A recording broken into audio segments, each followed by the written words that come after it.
1, 2, and 2. Dezman Moses, Lauren Moses, Moses squared. The student, the athlete, the culture. Welcome back, everyone, to Moses Squared Podcast, and I am Lauren Brielle with my brother and co-host Dezman Moses. And something we forgot to mention last week was Mother's Day.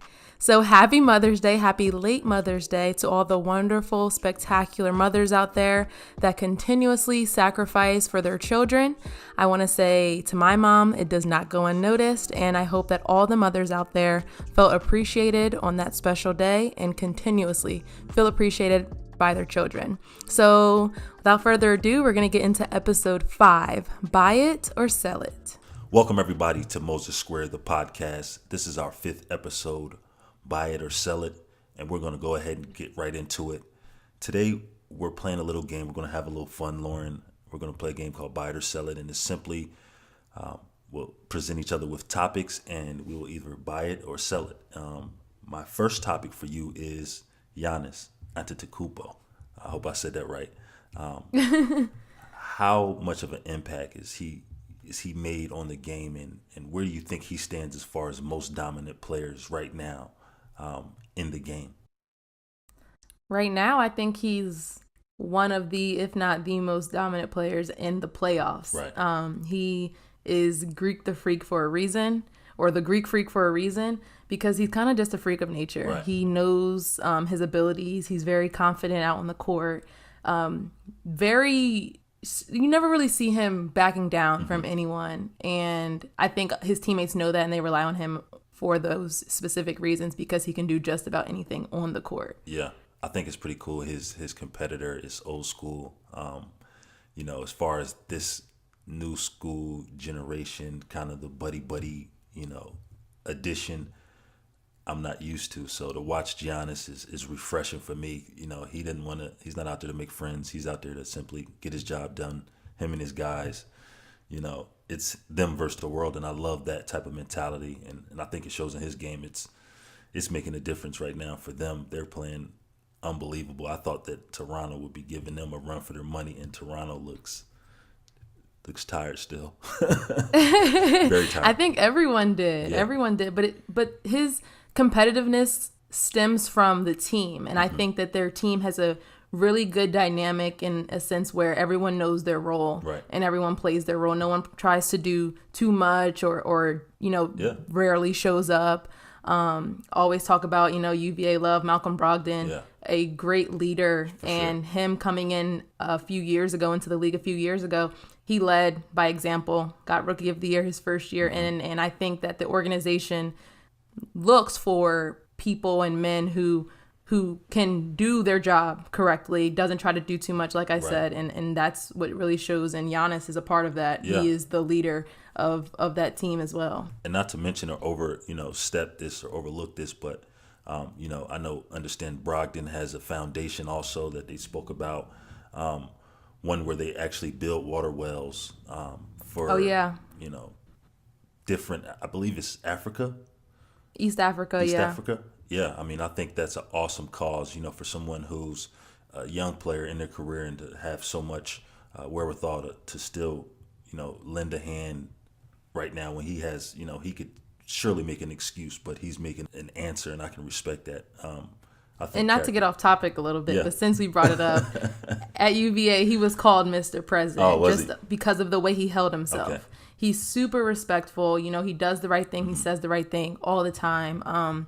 And he just never wavers. He knows who he is as a man. And he just goes throughout life as that same exact person every day. You're never going to get too high or too low. Right. And you can tell that on the court as well. But yeah, great work that he's doing with Chris Long, who just retired. Yeah. So, UVA, they're doing something right down there. Shout out to UVA and the respect there. That's, anything where people are really just thinking about other people than themselves, man. I'm all about it. And I think his cause is one of the great ones. And, I just had to mention that. But on to our next topic is, I don't want to know if you want to buy or sell this deal, these prom dresses and this prom attire. Maybe I'm old school, maybe I'm getting old. I've just turned 30 this year, but I feel like I'm scared to see what's coming next. You know, it's like I get the creativity and I love it, but I think that there needs to be somewhat of some type of margin to where they can, do something a little bit better as far as dress. What do you think about that? So I didn't say, the Giannis topic. I'm buying Giannis because Okay. I feel like I can count on him. Right. Bye. This next topic, the prom dresses, I understand where you're coming from. Mm-hmm. But honestly, I think I'm going to buy it because I feel like prom is the one night that it's mostly for girls, not gonna lie. Yeah. That they can dress up, that they can, feel like they, are these celebrities that they see on the runways, because that's what it seems like these dresses are turning into. Right. They're turning, and I don't like the whole sheer and being half naked. No, that's not cute. But I don't want to just say, sell it because, there's there's a handful of females or girls who are a little bit inappropriate in their dresses. Right. But at the end of the day, it's a celebration, end of the school year, end of high school career, and you want to celebrate. I get it, because I went all out for my prom, and I made sure my parents, had what I wanted and what I needed for prom. So I get it. But along, what do you think is too much that you've seen from these dresses? Well, just the length, and like you said, the sheer, the see-through. For me, it's everything is still age appropriate. And I think it's important for, the youth to just stay within your age. Don't try to grow up too fast. There's plenty of responsibility. You'll have plenty of time to be an adult. And, this is a time you'll want to look back and reflect on something. And you want it to be something that you can be proud of for a long time. And I think that it matters. And again, it goes to the leaders. You can look beautiful and you can look attractive, young lady and young men, without having to show all the goods, keep something on reserve. But I sound old now, so I'm. But you're also a father. You're also a father, right. So it makes sense. Yeah, for sure. What you got next for me? So you're buying the prom dress. I'm buying it. Okay. I'm gonna buy it just because I understand. Yeah, for sure. And in your perspective, I can understand it as well. Young ladies wanting to kind of have their day, and I get it. I get it. But it has changed. It has changed. The whole presentation of promposals and sending off, the date. It's like it's a huge ordeal now. Which I think it was just starting to peak when I was in high school. We had the promenade where everybody went to the same location to send us off to prom. But now it's red carpets, it's music, it's everything. The whole king caboodle. Well, tell me this. There's a high school that's actually banning the prom proposal type deals because they said it's leaving students left out, the ones who don't get a proposal. What do you think about that? I could see that. I mean, I didn't have promposal. I didn't feel left out, but I could see how people might, if you don't have a date, if you don't have that many friends, or if you do have friends and all of them have had promposals, but you haven't, I could see where, students would feel left out. I don't know if it's so much so to ban them, but you also don't know. It depends on the location of these schools, because some schools might have them at a higher rate than others, And Rancocas Valley, I think I might have only seen one or two. So it really just depends. But if it becomes an issue where students are beginning to voice their opinions about it, then I think it's something that should be addressed. Right. Yeah, because you don't want to, you always want to be inclusive. You don't want to leave kids feeling left out or feeling, down. And we understand how high school and the atmosphere for young kids, it seems like the world to them. So in that front, I get it. But nonetheless, I think you have to let the kids be individuals to an extent. You can't stop that. That's part of expressing who you are. And I'm all about expression. So I think you should continue. I think it's part of the chivalry that needs to be continued. That's the last little piece we have. I feel like, and so I think it needs to be kept in place and let the kids do their thing and have fun with it, and show their appreciation for each other that way. What do you have next for me? So I know that these NBA players, they love fashion. They're all about, being different, looking different, Right. being the one person that stands out from the rest while For everyone's trying to look different, right? Right. So how do you feel about Damian Lillard's shoes in game 2 and game 3? Neon green sneakers in a gym. And I first noticed in game 2, where they were at Golden State, a gym full of blue and yellow. Yeah. And they were wearing red and black. I was not a huge fan of them, but I'd like to hear what you have to say about them.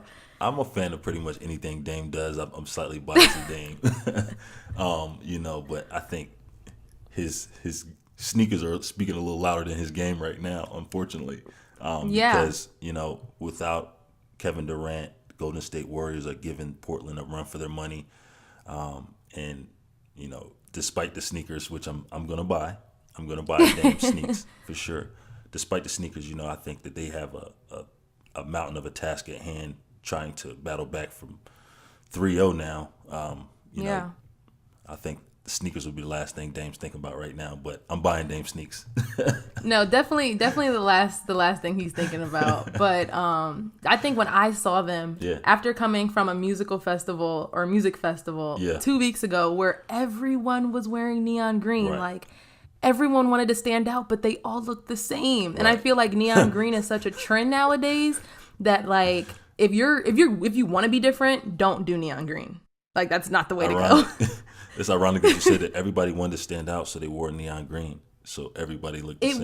It was like a sea of neon green. Like, if it wasn't their entire outfit, it was one aspect of their outfit, whether it was the shoes, whether it was makeup, whether it was, jewelry. Like, it did not matter. Everyone was like, oh, I'm going to be the one. I'm going to step out. I'm going to look different. And that wasn't the case. Yeah, I think Nike's brought that back lately with their new, color blast lines. Everybody has a neon green sneaker and shoe. And, Definitely. They have these Air Force One brands that, Air Max brands that have these different neon.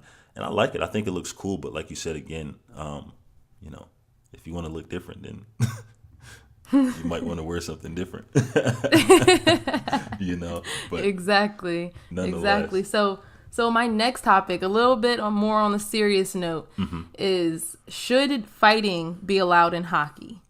We talk about CTE in the NFL a lot, but a lot more recent studies have shown that, hockey players, NHL players are experiencing brain trauma at very high rates that go unnoticed, obviously, until they pass away. But, sure. There's players who aren't living until 40, aren't living until 50. Fighting in hockey is a part of the culture, a part of the nature for fans, holding players accountable. So what do you think about that? Would you buy that or sell no more hockey? Well, no more fighting, sorry. No more fighting in hockey. Well, it's hard to say. And I think it's a two-part question because you mentioned CTE, which I feel strongly about. And then you mentioned the fighting, which are, I think, almost two completely separate things, although they may overlap somewhat. Hockey's a physical sport in itself. These guys are big guys. They're slamming each other up against the glass. They're taking high-speed hits, and I think that's what's, as far as the CTE and the brain trauma is the culprit behind it. I don't know if the fighting is so much. I don't know if they're fighting at that high of a rate per guy, that it's causing CTE. But now with that being said, as far as fighting within a game, I think it's kind of ironic how, I played the game of football, basketball, fighting is outlawed, it's not a part of the game at all, and it's not tolerated at all. But then you'll see in baseball and hockey where, it's almost considered quote unquote part of the game, and I'm confused. Entertainment. I'm confused as to why. It's like, you're letting these guys physically fist fight, and let it go on for a while. For me, it's sending a message to young kids, and I'm sure that they have a fighting issue in children's hockey. I can't imagine that these kids aren't fighting like their favorite players in children's hockey. Exactly. It's like, I haven't seen a children's hockey game in a while, but I can only imagine that, that's going on. So I think for their game, they have to pay attention closely to that and the effect of it. That it will have long term and the message that you're sending to these young men. So I'm selling this. I'm not for the fighting.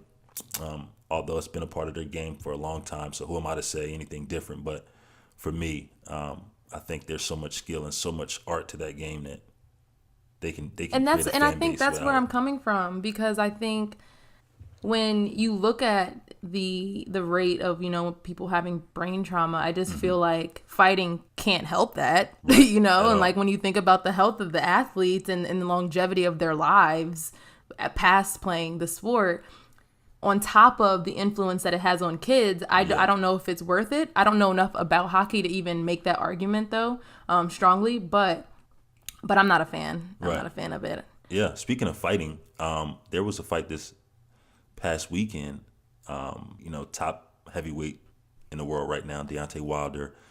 Going into this fight, he mentioned he had some comments that he made regarding his opponent, that he was trying to kill him. He wanted to kill him. He wanted to kill him. That was his, that was his. What do you think about him? Not, outside of the art, outside of the sport, what do you think about boxers? And they've always been known to kind of really toe that line as far as what's acceptable to say and what's socially acceptable. I mean, Mike Tyson socially acceptable, and I think that's what it is. I think that's the difference, because you talk to any athlete, you talk to, when they're going to a game, their mindset is like, oh, I'm going for blood. I'm going to, demoralize this other team in a sense. And so for boxers, I guess that has to be their motivation. Right. Like, I'm not sure. I felt uncomfortable listening and watching the video, but to another boxer, would they have had the same feeling, or would they have been like, nah, bro, like, I don't know what you're talking about? Yeah. I mean, it's tough to say, because even as a boxer and, as a football player, there's a sense of brotherhood with the sport. Okay. And maybe football is a little different because there's a team aspect. But although we're trying to, win and really, I guess set a tone, the goal is never to injure a cheap shot or wanting to, harm somebody or wanting to take anybody away from their family or wanting to, and I think there's just a mutual respect, because the game of football is, it's humbled us to a point where we've seen people lose their lives on the field, lose, their mobility on the field, the ability to walk and all these different things. So it's still humbling. And I think there's just that overshadowing feeling of mutual respect. You don't got to try to take a guy out and then there's those guys who don't give a damn, and that's just the reality. There's those guys who I'm going to break cuz ankle when I, and I'm like, oh, okay. All right. That's your wave. But for me, Deontay Wilder is skilled enough to where I think it was more of a tactic to get himself going as a competitor. I think he was trying to build. And I think some people do a lot of things for some attention. Publicity. Yeah, for sure. I think that's not the first interview where he said some off the wall stuff. No, not at all. He's not afraid to be who he is, and if that's who he is, then more power to you. Yeah. So you have to take those things into account too, and not try to take everything too seriously. Well, with that being said, he did knock Buddy out in the first round. And he did. It looked like backed it up. He died. I don't know, but Deontay Wilder is he's a cool fighter to watch. He's one of those old school guys, guy like Mike Tyson. Growing up to where you get all excited for the fight, and if you were 10 minutes late, you might miss it. So, definitely. He's got that excitement factor, and I like that about him. The Bronx Bomber, shout out. So, no problems. moving. I don't want no problems, big fella. Big fella. Hey, easy, big fella. Okay. So, moving on to my last topic. Something that's, I feel like you talk about it every year just because tuition goes up every year. Yeah. College education. Wow. Is it worth it? I will buy this because I think that college education is extremely important. Yeah. And not even, it's everything that comes with it, For sure. The social aspects, everything. I think that it is worth it. There's obviously arguments about student loans, debt, things like that, and people who don't end up using their degree towards, whatever they do in the future. Well, what are your thoughts on this? For me, I'm buying it all the way. Yeah. We were raised and instilled into us that school education was, not up for debate. You know, we were going to do it. We were going to excel. But not only that, you know, I think that the college aspect of it is even greater because, like you said, socially, you know, Social skills. oh, I mean, it's night and day. But you know, even just thinking about some of my friends who haven't had the exposure to, you know, to college and different things, it's like I'm so thankful for my opportunities to even see the world and meet people and know people in a different light, and kind of broke down some of the misconceptions that I had about life and people outside of my group or my neighborhood or where I grew up at in general.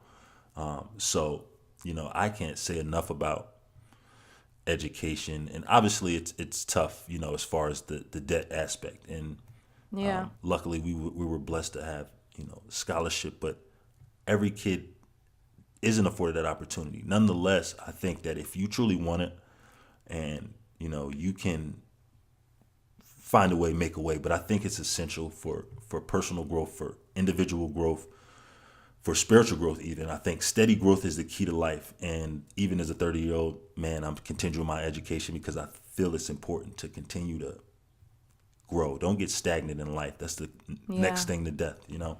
So I'm buying it. I'm all about it. What about you? I'm buying it. I mean, there's over. studies that show college graduates, you know, they're healthier, they have lower poverty rates, they live longer, things like that, like interpersonal skills, obviously. But, you know, debt can be, and some people aren't fortunate enough to have scholarships. But something great that just happened today was that the commencement speaker at Morehouse, I forget his name, he's a doctor, he paid off 400 graduates' student loans. Wow. Yeah. And he made that announcement at their graduation, which I think is amazing. Wow. You know, we keep hearing about celebrities doing things like this. And so I think it's great when people can give back to the kids, give back to those who are trying to, you know, move forward in life. 100%. Sometimes you got to pay it forward. And, you know, for this guy, he might have got more out of it than he gave, you know, to be honest. And, exactly. you know, that feeling that he probably felt inside was, you know, unmatched. So, and God bless that man who, you know, took the initiative and changed the lives of some people, because, you know, student debt can hang over people's head and be a deterrent for some people to go to college. And I don't think that should be. I think everybody should have an opportunity to, you know, to grow and continue their education. And like you said, learn yourself, grow as a person, get outside of your space, get outside of your normal environment and grow. So, but I also think that college may not be for everyone. Right. And so I don't want to, you know, just like harp on, you know, college is everything. But, 100%. you know, if you are interested in like in a trade profession, like do that, go to school for those things. Go like find what makes you happiest in college. Something or whatever that you study in college might not be doing that for you. Yeah. I mean, back in the day, it used to actually, you could get certified in high school as a plumber, mechanic. You know, these courses, you could actually go and get certified. They've taken that out of the public school, but, you know, again, like you said, college isn't for everybody, and everybody has a different set of circumstances. So, you know, that comes back to our former episode, our past episodes, where we talked about planning, and you got to have a plan for yourself and your goals, because your goals could be different from somebody else. So you don't have to try and compare, but you got to have your own set of goals and strive for them. But nonetheless, whether it's college or whether you have a niche, I mean, there's tons of people now that, probably more people than ever, that are becoming successful, wealthy without college. You know, just being creative and being organized and having a plan can afford you the same success. So I think, you know, with that being said, as much as I love and believe in college, and, you know, I think it's essential, there's people out there who think otherwise, and it is otherwise. You know, they don't need it. So more power to them as well. I agree, and I think that whether you continue to go to college or continue to go to school, I think you should never stop learning. I think in some aspect you have to stimulate your brain in that aspect and just continuously try to better yourself. And that the best way to do that is through learning and being open-minded to different sides, because in a country that is so divided right now, being open-minded will allow you to navigate it so much easier, a lot less stressed, because it's easy to allow things around you to stress you out, especially when you don't understand them. Right, for sure. And the brain is a muscle like any other. if you don't work it out, it'll, deteriorate on you. You know, it won't work as well for you. So I think, that's a great topic there, and I'm 100% buying it. But boy, I can see it both ways though. We appreciate you guys tuning in to Moses Squared Podcast. Stay updated on the podcast. Follow me at Twitter and Instagram at Dezman M, Dezman M. And you can follow me on both Instagram and Twitter. On Instagram, I can be found at Lauren.Brielle with 2 E's at the end. And on Twitter, Lauren_Brielle with 2 E's at the end. Also, be sure to subscribe to our YouTube channel titled Moses Squared Podcast. Thank you so much for tuning in to this episode. And if you have any recommendations or questions you may want answered, be sure to tweet both me and Des on Twitter, finishing it off with #MosesSquared. God bless and see you next week. We need